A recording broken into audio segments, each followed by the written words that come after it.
Aujourd'hui, je vous fais faire...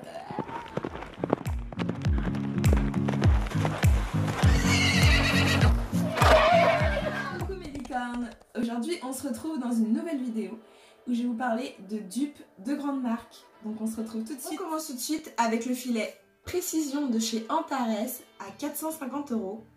VS, le bridon de Claridge House, le No Neck Pressure à 89,90 €. Donc on va commencer tout de suite du coup avec le filet Antares parce que du coup comme je le laisse c'est plus simple de vous en parler directement.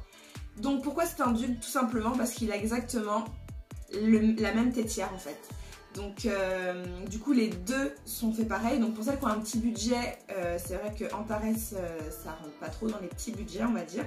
Moi c'était du coup un cadeau mais c'est vrai qu'en temps normal je sais pas si je l'aurais pris parce que ça fait quand même un coup. Et je voulais en fait absolument ce filet là ou alors du coup le filet que je vais vous parler après. J'hésitais entre les deux et je vous dirai après pourquoi j'ai choisi celui-ci. Parce que je voulais vraiment une têtière ergonomique comme ceci. Donc en fait c'est à dire qu'il n'y a pas du tout de pression sur la colonne vertébrale, donc sur la nuque. Et la pression est vraiment répartie sur les côtés avec de larges coussinets comme vous pouvez le voir. Donc les deux bridons que je vous parle à l'instant sont faits pareil. Je pense qu'il y a quand même une différence au niveau du cuir. On sait bien qu'Antares, niveau du cuir, il n'y a vraiment rien à dire. Le cuir est hyper souple. Donc je pense qu'après ce qui change c'est au niveau des finitions, des boucles. Là vous voyez les boucles elles sont comme ceci. Je pense pas que l'autre a les boucles comme ceci. Donc ensuite le petit détail qu'il y a c'est aussi là il y a également le logo Antares. Les deux ont une muserolle assez large. Alors après la muserolle de l'Antares est vraiment super souple. Enfin vous voyez, elle est hyper souple, la muserolle vraiment très souple. Et du coup je pense que c'est les petites finitions. Mais le point important surtout c'est celle-ci. Sur le bridon No Neck Pressure il y a des strass sur le frontal. Donc en fait Antares a arrêté cette collection là. Enfin arrêté, il doit ressortir une collection mais du coup il est en rupture de stock pour le moment. Et en fait j'ai pu le trouver on va dire par chance sur le salon du cheval du lion. Non j'y l'ai vu. Non. Bon, je sais plus, je vous le mettrai en bas, je sais plus. Donc du coup j'ai pu le trouver par chance, ils n'en avaient pas beaucoup en stock. Et en fait du coup je pouvais pas choisir parce qu'à la base ce filet là en fait on peut choisir sur la collection Précision on peut choisir le frontal, on peut choisir la muserolle parce qu'il existe aussi également une muserolle en corde etc. On peut choisir plusieurs choses. Et en fait du coup là j'ai pas vraiment eu le choix. Bon après moi je voulais une muserolle combinée parce que dans tous les cas je mets pas le noseband. Donc après il a 450 € avec les rênes qui sont là. Hop, donc pareil pour les rênes j'ai pas pu choisir, c'est des rênes en tissu et je préfère le caoutchouc. Donc si jamais quelqu'un passe par là et il y a des rênes Antares en caoutchouc à vendre neuf, je les échange contre des rênes en tissu parce que je suis moins fan du tissu. Après j'ai pas encore essayé de monter avec les rênes en tissu donc je sais pas. Mais voilà du coup pour ce petit dupe qui je pense vaut le coup pour les petits budgets. Surtout si on recherche une têtière comme celle-ci qui m'ont dit quand même je vois pourquoi tu as acheté ce filet là alors qu'il y a le Decathlon le 580 qui est très bien. Honnêtement la têtière comparée au 680 n'a strictement rien à voir. Elle est peut-être ergonomique, coupée et tout ça pour les oreilles et tout ça. Mais la têtière a rien à voir du tout entre le 580 de Decathlon qui je pense est très bien et super joli pour le prix et tout. Je pense qu'il fait très bien son effet. Mais je pense qu'au niveau têtière il n'a absolument rien à voir. Tout simplement parce qu'il n'est pas aussi large au niveau de la têtière. Il ne libère pas du tout les cervicales. Moi honnêtement quand je le pose sur ma jument, enfin ça touche vraiment pas sa nuque. Donc je pense qu'au niveau têtière il n'y a rien à voir. Et si j'ai pris ce bridon là justement c'est pour la têtière. Le bridon suivant c'est le Freedom de chez Stuben qui est à 360 €. VS le bridon Claridge House, le A Freedom Otario qui est à 84,90 €. Donc la différence de prix est aussi là pour celui-ci.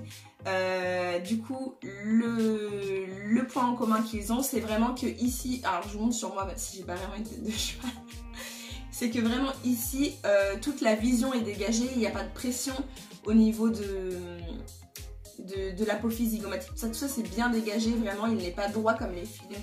Du coup il est vraiment bien dégagé au niveau de la vision du cheval.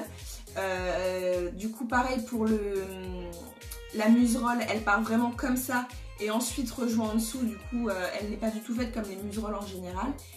Et les deux points qu'il n'y a pas qu'il y a sur le Freedom, c'est du coup la tétière qui ressemble beaucoup à celle d'Antares, donc qui est aussi dégagée et où on peut régler les matelassures qu'il n'y a pas sur l'Antares. L'Antares on ne peut pas régler les matelassures, donc il faut vraiment prendre la bonne taille.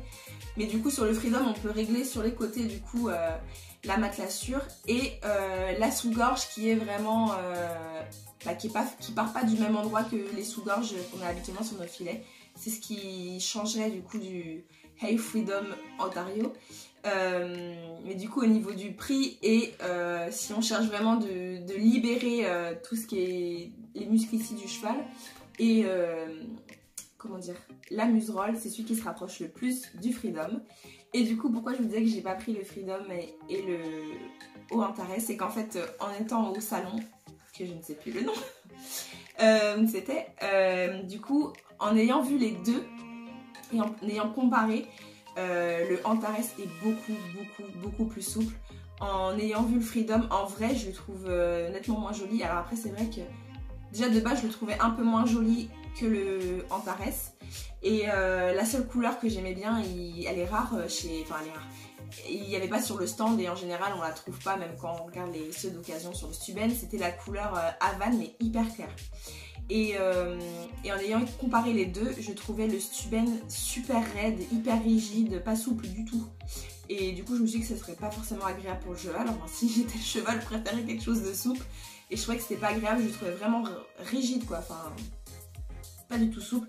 Et quand on voit la souplesse du cuir de chez Antares, même la muserolle qui se met bien et qui est pas dure comme des filets on va dire vraiment bas de gamme où le cuir est très raide. C'est pour ça que j'ai choisi aussi le filet Antares.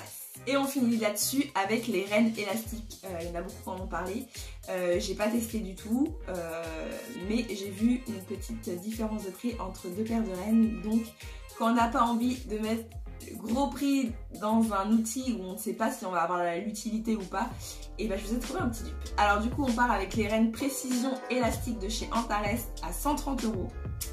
VS les rennes soft connexion qui sont à 15,90 €. La différence de prix elle est là aussi. Et je pense que si on a envie de tester d'avoir des rennes élastiques ou non, je pense que partir sur celle à 15,90 € c'est plutôt pas mal. Et que si vraiment ça nous plaît, on peut partir sur les Antares ou alors il y a les Penelope qui font aussi des rennes élastiques. Donc voilà. J'espère que cette vidéo vous aura plu. N'hésitez pas à mettre un petit pouce en haut si elle vous a plu et à vous abonner si c'est pas fait. Et en attendant, moi je vous fais plein de gros bisous paillettes mes licornes et à une nouvelle vidéo.